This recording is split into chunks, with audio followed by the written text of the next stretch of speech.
로마서 1장 8절에서 17절까지의 말씀입니다. 먼저 내가 예수 그리스도로 말미암아 너희 모든 사람에 관하여 내 하나님께 감사함은 너희 믿음이 온 세상에 전파됨이로다.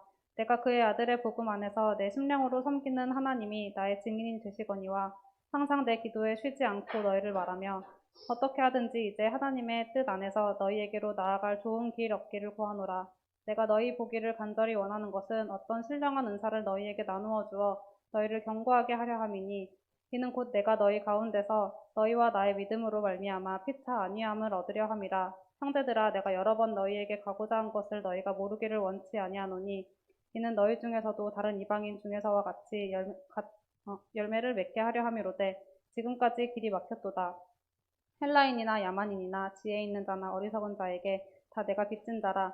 그러므로 나는 할 수 있는 대로 로마에 있는 너희에게도 복음 전하기를 원하노라. 내가 복음을 부끄러워하지 아니하노니 이 복음은 모든 믿는 자에게 구원을 주시는 하나님의 능력이 됩니다. 먼저는 유대인에게요 그리고 헬라인에게로다. 복음에는 하나님의 의가 나타나서 믿음으로 믿음에 이르게 하나니 기록된 바 오직 의인은 믿음으로 말미암아 살리라 함과 같으니라. 아멘. 목사님 나오셔서 말씀 전해주시도록 하겠습니다. 한 주간 잘 보내셨습니까? 날씨가 이렇게 우중충하고 해가지고 참 여러모로 어려움이 많았을 것 같습니다.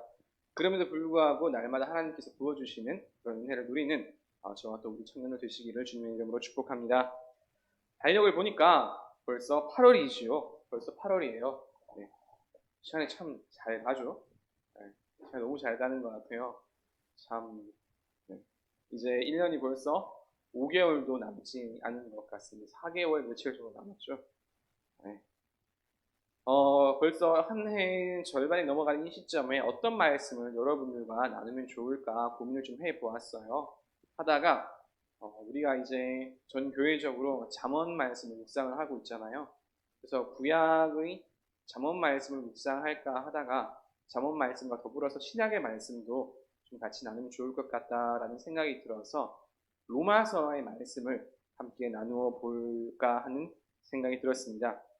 그래서 얼마가 될지는 모르겠지만 약 한 2개월에서 3개월 정도 로마서의 중요한 주제들에 대해서 같이 한번 나누어 보는 시간들을 가지려고 합니다. 적게는 한 2달 정도, 길게는 한 3달 정도 이렇게 걸리지 않을까 생각이 됩니다. 가장 좋은 것은 여러분들께서 이번에 나눌 이번 기회 이 시리즈를 통해서 나누신 이 말씀들을 다 잘 기억하고 마음에 새기는 것이 가장 좋겠지만 그러지 못하셔도 제가 뭐라고 하지는 않을 것 같아요. 왜냐하면 정식으로 여러분들이 반드시 로마서의 이 모든 말씀들을 꿰뚫어야 된다라는 그 정도의 말씀이 아니라 로마서의 이런 말씀들과 주제들이 담겨 있고 이런 것들은 어떤 의미다라는 그런 큰 그림을 이제 한번 본다라는 이런 느낌으로 같이 이 말씀들을 함께 나누면 좋을 것 같습니다. 물론 그 가운데 여러분들께서 집중하고 또 마음에 새기고 생각을 하고 깊이 하면 더 좋을 것 같습니다. 오늘은 그 서론, 이제 그 첫 번째 시작, 개관에 해당하는 그런 시간을 한번 가져보려고 합니다. 그래서 오늘 말씀을 잘 들으면 앞으로 이제 로마서에 관한 말씀들을 나눌 때에 전반적인 그런 배경들이나 흐름들이나 이런 것들을 잘 알 수가 있습니다. 그러니까 끝까지 집중해서 오늘 말씀을 잘 들어주시면 좋을 것 같습니다. 가장 먼저 왜 로마서인가라는 주제로 한번 시작해 보려고 합니다. 왜 로마서일까요? 하필 수많은 그런 66권의 책 가운데 왜 하필 로마서일까라는 그런 이야기입니다. 왜 그럴까요? 수많은 기독교 신학자들이 하나같이 하는 이야기가 있습니다. 성경의 66권이 다 중요하지만 그 가운데 가장 중요한 한 책, 한 권의 책을 꼽으라면 너나 할 것 없이 다 이 로마서를 꼽습니다. 왜 그럴까요? 장로교 신학의 아버지라 할 수 있는 이 깔뱅은 이렇게 이야기했어요. 로마서를 공부하지 않으면 성경을 온전히 이해할 수 없다라고 이야기했고, 슈페너라는 신학자가 있는데요. 그 사람은 이렇게 이야기했습니다. 성경을 하나의 여기 끼는 반지라고 이제 생각을 한다면 이 로마서는 이 반지의 가장 중요하고 큰 이 보석과 같다라고 이야기를 하였어요. 왜 모든 학자들이 이처럼 로마서에 대해서 극찬을 하며 로마서의 중요성을 이야기할까요? 그 이유는 이 로마서가 기독교 교리의 아주 핵심적인 부분들을 신학적으로 그리고 신앙적으로 아주 잘 설명해주고 있기 때문입니다. 그래서 기독교 신학이 무엇인가? 기독교에서 진짜 이야기하고자 하는 것이 무엇인가? 믿음은 무엇인가? 라는 이런 질문들, 이런 궁금증을 가진 사람들은 이 로마서를 제대로 읽어볼 필요가 있습니다. 그러면 그런 믿음에 대한 궁금증뿐만이 아니라 그 여러 가지 대부분 신앙에 대한 궁금증들이 해결되는 놀라운 경험들을 할 수가 있기 때문입니다. 이것은 저도 그랬고 저뿐만 아니라 수많은 이 로마서를 공부하고 연구하고 배운 사람들의 공통적인 의견이자 또 경험들입니다. 일반적으로 신앙의 수준에 따라서 추천하는 성경이 각각 다릅니다. 여러분도 알고 있을 것 같은데요. 처음 신앙생활을 시작하는 분들께 보통 가장 먼저 권하는 책이 뭔지 아십니까? 보통 처음 신앙생활을 시작해요. 그러면은 어떤 성경을 읽으면 좋을까요? 라고 물어보면 대개는 요한복음을 제일 먼저 읽어보라고 이야기합니다. 왜냐하면 요한복음에는 예수님이 생애와 더불어서 예수님이 어떤 분이신지, 왜 이 땅에 오셨는지, 왜 예수님을 믿어야 하는지에 대해서 잘 나와 있기 때문입니다. 그리고 그 다음에 창세기를 읽어보라고 이야기를 하기도 하죠. 창세기는 이제 우리 믿음의 전반적인 것들, 그 시작에 대해서 재미있는 이 족장의 이야기들로 시작을 하기 때문이죠.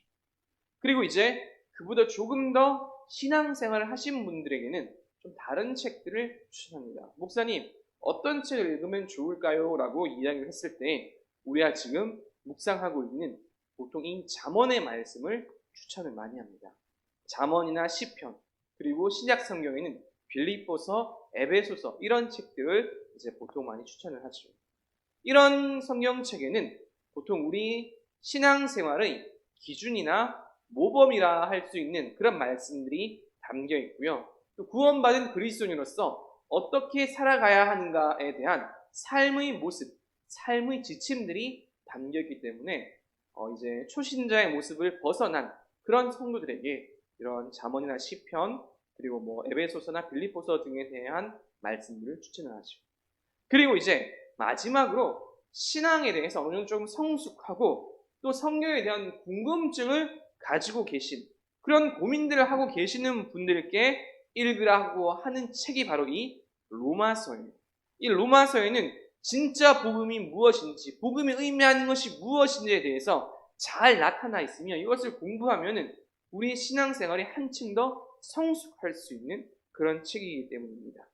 그래서 이 로마서에는 보통 기독교 신학의 정수, 핵심들이 담겨 있다라고 이야기를 합니다. 이 로마서를 잘 공부하면 왜 복음이 중요한지, 믿음이 무엇인지, 그리고 우리가 어떻게 살아가야 하는지를 배울 수가 있죠.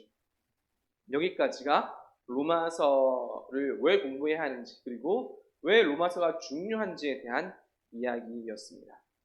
그러면 이제 로마서를 읽기 위해서 그 전에 우리가 알고 있어야 하는 것들, 알면 도움이 되는 것들에 대해서 함께 이야기를 나눠보려고 합니다. 그 첫 번째는 바로 배경 지식이죠. 로마서뿐만 아니라 모든 성경, 아니 우리가 공부하는 모든 학문에는 물론 그것을 곧바로 들어가서 공부를 하는 것도 나쁜 방법은 아니겠지만 그 배경에 대한 이야기들을 알아놓으면 이해하는 데 훨씬 더 도움이 되겠지요. 오늘 바로 그 배경에 대한 이야기를 함께 나눠보려고 합니다. 자, 그러면 로마서는 어떤 배경에서 쓰여졌을까요? 먼저 시대와 장소에 대한 이야기입니다. 로마서는 여러분 로마서는 어디에서 쓰여졌을까요? 어디 쓰여졌을까요? 이스라엘. 틀렸어요. 자, 보통 우리가 신약 성경의 책 이름에 대한 이야기들을 종종 할 필요가 있어요. 근데 신약 성경에 보면은 보통 무슨 서라고 나와 있는 책들이 많이 있죠. 그죠? 이게 무슨 의미일까요? 무슨 서. 서라는 의미는 뭐 글이라는 의미인데 보통은 편지입니다. 편지. 그래서 신약 성경에 나와 있는 무슨 서라고 하면은 이건 다 편지글이에요. 편지글. 자, 그러면 로마서라고 하면은 어떤 편지글일까요? 로마에 있는 교회에 보내는 편지입니다. 로마 교회에 보내는 편지입니다. 혹 사람들이 착각을 해서 이제 이 로마에서 쓴 편지다라고 생각하는 분들이 계시긴 해요. 뭐 예를 들어서 빌립보서 하면 빌립보에서 썼다. 뭐 이런 식으로. 근데 그런 게 아니고 그 편지의 제목, 성경의 제목에 나오는 곳이 곧 수신지입니다. 수신지. 빌립보서는 어느 교회를 향해서 썼을까요? 그러면 빌립보 교회죠. 고린도 전서는요? 그렇죠. 고린도 교회죠. 성경 신약 성경에 전서, 후서라고 나와 있는 것들은 고린도 교회로 보내는 첫 번째 편지라는 뜻이고 고린도 후서는 고린도 교회로 보내는 두 번째 편지라는 뜻입니다. 자, 그래서 다시 돌아와서 로마서라고 하면은 로마 교회로 보내는 편지라는 뜻이겠지요. 자, 그러면 로마 교회로 보내는 편지니까 당연히 수신자들은 누구일까요? 로마 교회의 성도들이겠지요. 로마 교회에 다니고 있는 성도들이 이 로마서의 수신자, 대상들, 편지를 보내려고 하는 그 사람들입니다. 자, 그러면 로마서 누가 썼을까요? 로마서는 사도 바울이 썼습니다. 신약 성경에 이 사도행전 다음에 나오는 편지들 지금 몇 권인지 기억이 안 나는데 13권인가 16권인가를 그 사도 바울이 썼어요. 그래서 쭉 옥중서신과 목회서신까지 쭉 다 해가지고 대부분의 편지글들을 사도 바울이 썼는데 이 로마서도 사도 바울이 쓴 편지 가운데 하나입니다. 이 사도 바울이 이제 로마 교회의 성도들에게 편지를 보냈어요. 그런데 왜 편지를 보냈을까? 편지를 보낸 이유가 목적이 있겠죠. 그냥 보내지는 않을 거 아니에요. 그죠? 그 이유는 그들이 처한 상황이 참 복합적이고 참 어려운 그런 상황 가운데 있었기 때문입니다. 우리가 로마서를 처음 읽을 때 꼭 기억하고 또 알고 있어야, 미리 알고 있어야 될 부분들이 있는데요. 이것은 로마 교회의 성도들이 처해 있는 그 상황적인 어려움과 또 로마 교회가 얼마나 중요한 교회인지에 대한 배경 지식을 우리가 알고 있어야 돼요. 당시 로마 교회는 대내외적으로 여러 가지 문제들을 가지고 있었거든요. 먼저 내부적인 문제를 보면은 사실 이게 다른 수많은 문제들을 일으키는 문제 중에 문제, 모든 문제의 원인이라고 할 수 있는 문제가 있었어요. 뭐냐면 이 로마 교회 안에 두 개의 분파가 나뉘어져 있었다라는 겁니다. 보통 우리가 신앙생활을 하면은 우리가 교회 신앙생활을 하면서 가장 강조하는 것 중에 하나가 뭐예요? 하나의 마음을 강조하죠. 그죠? 하나의 마음, 하나의 뜻, 한 마음이 되는 것, 하나 되는 것을 강조하죠. 그런데 로마 교회를 비롯해서 초대 교회들이 가지고 있었던 가장 고질적이면 큰 문제 중에 하나가 분파가 나뉘어져 있었다는 거예요. 그럼 어떤 분파로 나뉘어져 있을까요? 유대계 그리스도인 그리고 헬라계 그리스도인 이 두 분파로 나뉘어져 있었습니다. 당시 시대적인 상황은 처음 기독교가 이제 전 세계로 전파되던 그런 시기였어요. 그런 시기였습니다. 당연히 전도되어서 기독교인이 되는 비율은 유대인들이 더 많았을까요? 헬라인들이 더 많았을까요? 헬라인은 더 많았겠죠. 헬라인이란 말은 옛날에 이제 헬레니즘이라고 이야기를 들어보셨을 겁니다. 뭐 윤리 시간에 혹은 세계사 시간에 들어보셨을 거예요. 헬라 문화권이라고 해서 그리스 로마 문화권이라고 생각을 하시면 됩니다. 그 문화, 그 언어 같은 뭐 그런 것들을 공유하는 문화권이라고 생각을 하면 됩니다. 헬라인이라고 하면은 그 문화권 안에 살아가는 사람들이겠죠. 그리고 유대인들은 말 그대로 유대 민족들입니다. 이스라엘 그 민족들을 유대 민족이라고 불러요. 그래서 초대교회, 로마 교회를 비롯한 초대교회 안에는 두 분파가 나뉘어져 있었는데 이 유대계 그리스도인들과 헬라계 그리스도인들이 이렇게 두 분파로 나눠져 있었어요. 그리고 초기 이제 기독교가 전파되는 시기였기 때문에 당연히 인구 비율상 누가 더 많겠어요? 전도되는 사람이. 헬라인들이 더 많을 수밖에 없겠지요. 그래서 계속해서 이제 헬라인들이 전도가 돼서 기독교인이 되고 있는 그런 상황이었어요. 근데 문제는 뭐냐 하면은 이 초대의 교회 안에 참 표현이 어떻게 될지 모르겠지만 중심 계층, 주요 인사, 뭐 이런 기득권 이런 부분들을 가지고 있었던 분파는 어느 분파였을까요? 유대계 그리스도인들이었어요. 숫자는 여기가 훨씬 더 많은데 이 뭐랄까 그런 주요 계층, 주요 중심 인사들은 유대인들이 훨씬 더 많았습니다. 당연히 그럴 수밖에 없는 것이 가장 먼저 예수님을 믿은 민족이 누구일까요? 유대인일 수밖에 없지요. 예수님께서 이스라엘, 유대 지역에서 활동하셨으니까. 예수님의 12제자들은 헬라인이었을까요? 아니죠. 유대인들이었습니다.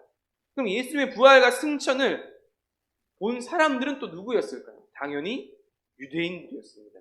그렇기 때문에 초대교회는 유대인들의 영향력이 절대적일 수밖에 없었어요. 그런데 예수님께서 승천하시면서 이 제자들에게 뭐라고 말씀하시고 명령하셨습니까? 너희는 예루살렘과 온 유대와 사마리아 땅끝까지 이르러 복음을 전파하라 라고 명령을 하셨죠. 제자들은 당연히 그 명령을 따라서 전도를 했습니다. 그리고 세상에 수많은 사람들, 당시 문화권은 헬라 문화권이었으니까 수많은 헬라인들에게 복음을 목숨을 걸고 전하기 시작했지요. 당연히 시간이 지나면 지날수록 헬라인들이 점점 많아지고 또 그 비율도 점점 많아질 수밖에 없었습니다. 그리고 로마 교회는 어떤 상황이었을까요? 로마 교회는 로마의 중심지죠. 헬라 문화의 중심지입니다. 당연히 유대인들 수보다 헬라인들이 훨씬 더 많을 수밖에 없는 상황이에요. 그래서 많은 학자들도 추정을 하기를 헬라인들이 훨씬 더 많은 상황 가운데 있었거나 혹 그렇지 않다 하더라도 유대인과 헬라인 숫자가 비등비등한 그런 교회의 구성이었을 것이다 라고 이야기를 합니다. 자, 근데 여기서 한 가지 질문이 있어요. 두 분파로 나뉘었다고 했는데 그러면 이 유대인들과 헬라인들은 일부러 이렇게 분파를 나누었을까요? 우린 유대인들이니까 유대인들끼리 뭉치자. 헬라인이니까 우린 헬라인들끼리 뭉치자. 이렇게 했을까요? 그렇지 않아요. 그냥 태생적으로 저절로 나뉘어지는 거예요. 근데 이 태생적으로 나뉘어지는 데 있어서 핵심적인 역할을 했던 한 가지 문제가 있어요. 그게 뭐냐면 바로 율법의 문제입니다. 율법의 문제. 헬라인들은 율법을 지키지 않았어요. 왜냐하면 율법이 없는 그런 민족들이었으니까. 하지만 유대인들은 철저히 지켰죠. 모세 시대 이후로 율법은 유대인들에게 있어서 가장 중요한 말씀이자 법이었으니까요. 유대인들은 이제 다 교회예요. 교회. 기독교인들입니다. 유대교가 아니고 기독교인이에요. 그럼에도 불구하고 유대인들은 지금까지 자기들이 해온 것들이 있으니까 헬라인들에게 가서 뭐라고 이야기했어요? 왜 니들 율법 안 지키냐? 예수님도 율법을 지켰다. 이런 식으로 이야기를 하면서 12제자들도 율법을 지켰다. 이런 식으로 이야기하면서 헬라인들에게 율법을 지키라고 강요를 합니다. 그럼 헬라인들은 어떻게 생각할까요? 아니, 왜 우리가 그걸 지켜야 되냐? 나는 그런 거 지키려고 한 적을 나는 이 사도 바울한테 들어본 적이 없다. 그런 이야기들 왜 해야 되냐? 그러면서 그런 식으로 오히려 반문하면서 서로가 서로에 대한 이런 참 어떻게 보면 생기지 않아도 될 갈등의 요소들이 생기기 시작했고 이것은 시간이 지나면서 점점 심각한 문제로 대두되었던 것입니다. 그래서 로마서 초반부에 나오는 이 문제들을 살펴보면 대부분이 다 이 율법에 대한 이야기예요. 율법에 관한 문제들인 것을 알 수가 있습니다. 그래서 다음 주에 이 부분, 이 율법의 문제, 죄에 대한 문제들을 이제 더 자세하게 이야기하겠지만 어쨌든 이로 인해서 로마 교회 안에 이제 일촉즉발의 그런 분쟁, 싸움이 일어날지도 모를 그런 분위기들이 형성되고 있었던 것이지요. 그래서 사도 바울은 이 로마서의 초반부의 시간 지면들을 할애하면서 죄와 율법에 대한 문제들을 이야기하고 이제 믿음과 구원 그런 문제들에 대해서 이야기를 이제 하면서 점점 발전시켜 나가는 것입니다. 그리고 또 한 가지 사도 바울이 로마 교회에 편지를 쓴 아주 중요한 이유가 더 있습니다. 그것은 말 그대로 로마 교회 그 자체의 중요성 때문이었습니다. 아까 잠깐 이야기했는데 로마 제국의 중심지가 가장 최고의 핫플레이스 중심지가 어디일까요? 당연히 로마겠죠. 그러면 이 로마 도시에 세워진 교회가 잘 성장한다면 어떤 효과를 기대할 수 있을까요? 이 로마 지역 사람들에게 복음을 전하고 그들이 기독교인이 되고 예수를 믿기 시작한다면은 그 사람들의 전파력이 강하겠죠. 그렇기 때문에 그 사람들을 통해서 로마 전 지역으로 또 복음을 전파할 수 있는 그런 교두보와 같은 역할을 할 수가 있고요. 또 마찬가지로 사도 바울이 진짜 가고 싶었던 곳이 한 군데가 있었어요. 어디였냐면은 성경에는 번역상 서바나라고 했는데 오늘날 지명으로 하면 어디일까요? 스페인입니다. 유럽에서 당시 세계관에서 땅 끝은 어디였을까? 스페인이었어요. 그래서 그곳까지 스페인, 포르투갈 이 지역까지 가서 복음을 전하는데 그 발판, 디딤돌, 지나가는 그런 중심지 그런 역할을 할 수 있었던 곳이 바로 이 로마 교회. 로마 교회를 잘 개척하고 잘 세워놓으면 앞으로 서쪽으로 이렇게 복음을 전파하는데 중요한 교두보의 그런 역할을 할 수가 있었기 때문입니다. 그래서 사도 바울이 특히나 더 신경 쓰는 교회 가운데 한 군데였습니다. 그런데 이 로마 교회에 또 한 가지 참 정말 특이한 특징이 한 가지가 있어요. 그게 뭐냐면 여러분 사도행전 혹시 읽어보셨습니까? 사도행전을 읽어보면 사도 바울이 3차에 걸쳐서 선교 여행을 다니면서 전 유럽 지역에 터키, 소아시아 이렇게 해서 전 유럽 지역에 교회를 세우는 그런 이제 선교를 합니다. 그런데 로마 교회는 특이해요. 다른 대부분의 교회들은 사도 바울을 비롯한 다른 사도들이 가서 복음을 전하고 그들을 중심으로 교회가 세워졌어요. 그런데 로마 교회는 놀랍게도 사도들이 가서 복음을 전하지 않았어요. 로마 지역에 있던 어느 사람들이 어떤 경로로 갔는지는 여러 가지 이야기들이 있습니다. 그런데 한마디로 표현하자면 이 로마 지역에 있던 사람들이 다른 어떤 지역으로 갔어요. 유럽의 다른 지역으로 갔을 수도 있고 예루살렘으로 갔을 수도 있고 안디옥으로 갔을 수도 있어요. 어쨌든 다른 어떤 지역으로 가서 그곳에서 복음을 듣고 회심을 해서 로마로 돌아와서 자기들이 개척하고 지은 교회예요. 놀랍죠? 신기하죠? 그런데 이렇게 놀라운 믿음을 가지고 있는 로마 교회인데 그러다 보니까 이 특징으로 해서 한 가지 고질적인 문제가 생겨요. 뭘까요? 제대로 된 지도자가 없다라는 거죠. 그래서 다툼이 생기거나 문제가 생기면 서로 싸우고 또 우왕좌왕하고 하는 이런 문제들이 계속해서 생기는 겁니다. 그래서 이런 문제들을 어느 정도 정리하고 해결하고자 또 사도 바울이 이 로마 교회에 편지를 쓴 것이에요.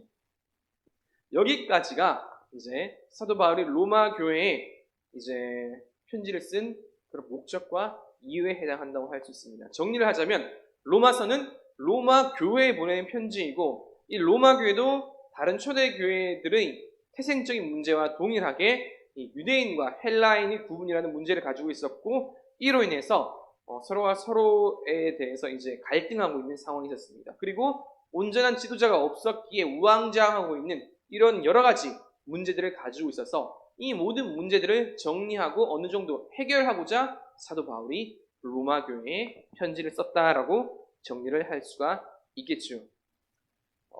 여기까지 좀 너무 딱딱한 것 같아서 제가 중간에 다른 이야기도 좀 넣어봤어요. 여러분들 혹시 최근에 편지 써보신 적 있으십니까? 편지 다른 사람들에게 편지 누구에게 썼어요? 네? 고객들한테. 좋아요. 고객들한테. 좋습니다. 저도 편지를 요즘 최근 몇 번 썼었죠. 아동부 어린이들, 부모님들, 또 우리 청년교회 도와주신 여러 성도님들 해서 편지를 많이 썼고, 아동부 선생님들도 편지를 많이 썼었죠. 자, 이렇게 편지를 썼어요. 그런데 사람들이 이렇게 편지를 쓰는 이유가 뭘까요? 편지를 쓰는 이유.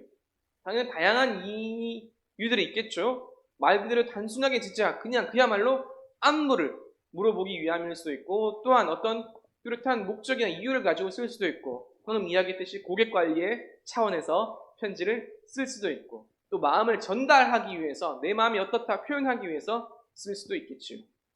그런데 여러분 그거 아십니까? 이 사람의 마음을 움직이는 데 있어서 이 편지가 생각보다 아주 큰 힘을 발휘한다라는 사실을 말입니다. 우리가 쓸 때는 물론 편지를 쓰는 것이 쉬운 일이 아니죠.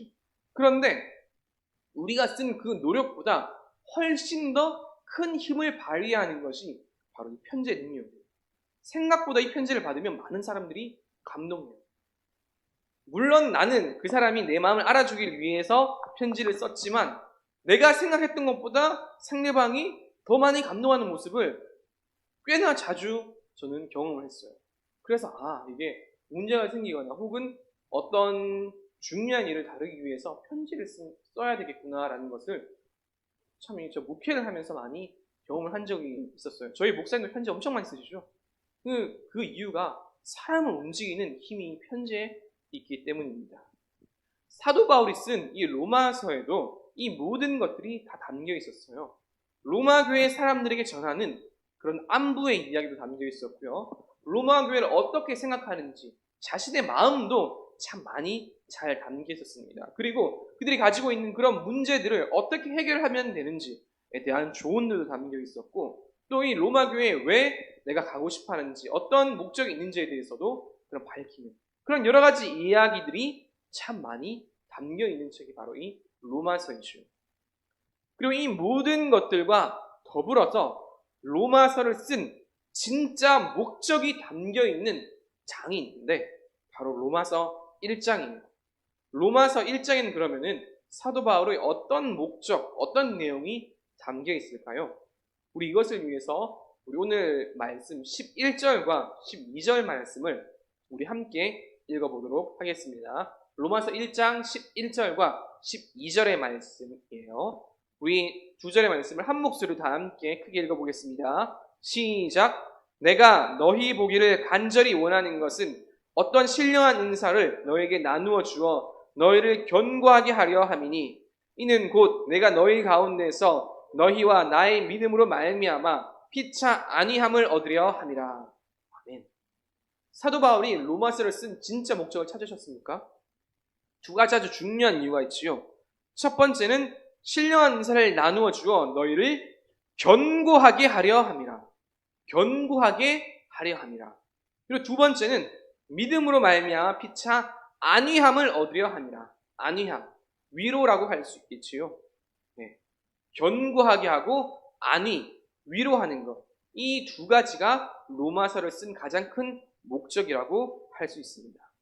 그러면 무엇을 통해서 사도 바울은 이 믿음을 견고히 할 수 있다라고 했을까요? 또 서로 간에 위로를 얻을 수 있다라고 했을까요? 견고하게 하고 위로를 주는 그 핵심적인 것이 무엇일까? 그 정답이 15절부터 17절까지의 말씀에 담겨 있습니다. 사실 오늘 말씀에서 가장 중요한 구절들입니다. 15절에서 17절까지가요. 우리 한 목소리로 이것도 함께 읽어보도록 하겠습니다. 시작. 그러므로 나는 할 수 있는 대로 로마에 있는 너희에게도 복음 전하기를 원하노라. 내가 복음을 부끄러워하지 아니하노니 이 복음은 모든 믿는 자에게 구원을 주시는 하나님의 능력이 됨이라. 먼저는 유대인에게요 그리고 헬라인에게로다. 복음에는 하나님의 의가 나타나서 믿음으로 믿음에 이르게 하나니 기록된 바 오직 의인은 믿음으로 말미암아 살리라 함과 같으니라. 아멘. 찾으셨습니까? 무엇을 통해 믿음을 견고하고 무엇을 통해 서로 간에 위로를 줄 수가 있을까요? 그것은 바로 복음입니다. 복음. 복음에는 하나님의 의가 나타나서 믿음으로 믿음에 이르게 합니다. 이 말은 복음을 믿으면 오히려 더 큰 믿음을 가질 수 있게 된다는 것이죠. 그리고 이 복음은 모든 믿는 자들에게 구원을 주시는 하나님의 능력이 나타난다라고 합니다. 즉 예수 그리스도에 대한 복음을 믿을 때 구원받을 수 있다라는 것을 분명히 밝히시오. 이렇게 이 복음을 통해서 로마 교회 성도들이 믿음을 견고하게 하고 또 그 믿음 안에서 서로가 서로를 위로하며 안위함을 얻게 하는 것이 이 로마서를 쓴 목적이다라고 할 수가 있습니다. 이뿐만 아니라 이제 로마서는 로마 교회가 가지고 있는 여러 가지 문제들을 해결하고 그에 대한 분명한 지침을 알려주고자 썼다라고 아까 전에 이야기를 했었지요. 이 과정에서 남겨진 것이 이제 로마서 앞으로 다룰 신학적인 여러 가지 내용들이고요. 그래서 차후에 다루겠지만 이 로마서에는 율법의 문제, 이신칭의 문제, 믿음과 구원에 관한 여러 가지 문제들은 이야기들이 담겨 있습니다. 앞으로 차근차근 저와 함께 이 이야기들을 나누어가 보도록 하겠습니다. 자, 이제 개론 시간이니까 마지막으로 다음 주 예고편을 하고 이제 마치도록 하겠습니다. 여러분, 사회생활을 할 때 가장 빡칠 때가 여러분은 언제인 것 같습니까? 회사에서 같이 일을 하고 여러 가지 것들을 할 때 정말 너무 빡칠 때 당연히 여러 가지 상황들이 많겠지요.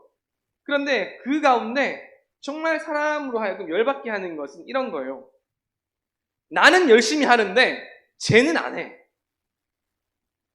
어떤 느낌인지 아시겠어요?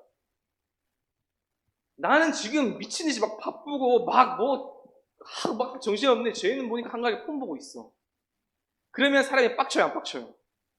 화가 나죠. 그렇죠. 나는 고생한다라고 생각하는데 남은 안 한다라고 생각하면은 이것만큼 사람이 열받는 일이 잘 없어요. 심지어 알고 보니까 제가 규정도 제대로 안 지키고 있었어. 그러면 화가 나죠, 사람이. 그 빡침은 배가 되죠. 왜 제가 이 빡침에 대한 이야기를 했을까요? 이 비슷한 빡침 포인트를 가졌던 것이 바로 헬라인들을 바라보는 유대인들의 시각이었습니다. 나는 하는데 쟤들은 왜 안 할까? 이 빡침 포인트죠. 그래서 똑같이 예수는 믿지만 신앙생활을 하는데 쟤들은 너무 쉽게 엉망으로 하는 것 같아. 나는 진짜 경건하고 열심히 잘 하는데 나는 분명히 이렇게 하는데 쟤들은 안 해. 근데 구원도 똑같이 받는 것 같고 상급도 똑같은 것 같아. 인간적인 마음에 화가 나고 열이 받는 게 사실이죠. 그래서 이 부분에 대해서 다음 시간에 율법과 죄에 대한 주제로 함께 하나님의 말씀을 나누어 보도록 하겠습니다.